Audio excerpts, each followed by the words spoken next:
Good day, Saints. I'm so happy that you stayed on this biblical journey with us. Here is a brief summary of the reading that we did in June. So, what's interesting is that the previous months all involved quite a bit of movement of the narrative. We started off with in January, where we started off all the way with creation and then moved well into the story of Abraham, and then moved on to the month of February, where every single time a lot was happening with God, with God's people, things of that nature. June was a very different month for us. At the beginning of this month of June, we started off with the book of Job.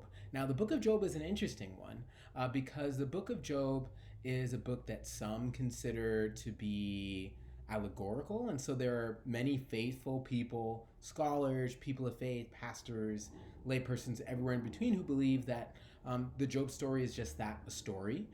There are also many who believe that it actually happened. Timing wise, it makes the most sense to me to place Job somewhere in between what happened in the book of Noah, or not in the book of Noah, but what happened around the story of Noah and the story of Abraham. So, somewhere in those many years where we kind of made the journey from Noah and his people, so post flood, but before Abraham. And part of that is because much of the language around God and worship around God doesn't really match up with what we see from Abraham on. And so, anyway, what we read this past month was the entire book of Job. And this is a story how he started off and he had everything. He had his family, he had his riches, he had his property, and he was a very good, upstanding guy. Well, as the story goes, Satan decides, you know what? I'm going to knock this guy down a peg. And so Satan convinces God to test him. And first, he tests him by actually killing some of his children and taking away his property and basically doing everything to him without doing it to his body. Um, Job stays faithful to that. So then afterwards, he decides to strike Job's body so poorly that he brought him within an inch of his death. He was covered in loathsome sores. And so Job ends up in this horrible, horrible situation. And throughout the book, then we hear Job's response to it. Job proclaiming that, he has loved God, he will continue to love God, but he wants God to answer to this. Why is this happening to me? And we hear from Job's friends who are interesting, just to say the least. Each of his friends, in different ways, goes on to argue that, well, Job must have done something because God would not.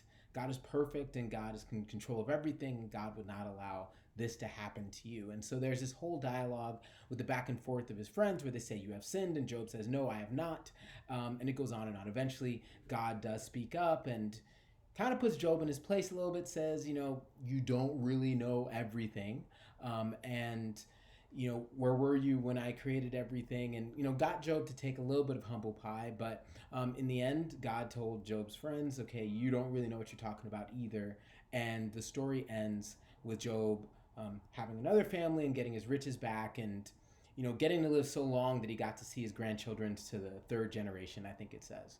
And so that's the book of Job. Now, a couple more interesting things about it, though, is that there are many scholars who think that the whole ending part where he has more kids and gets to see them to the next generation and he gets his money back and everything like that. A lot of people think that that's an addition to the book.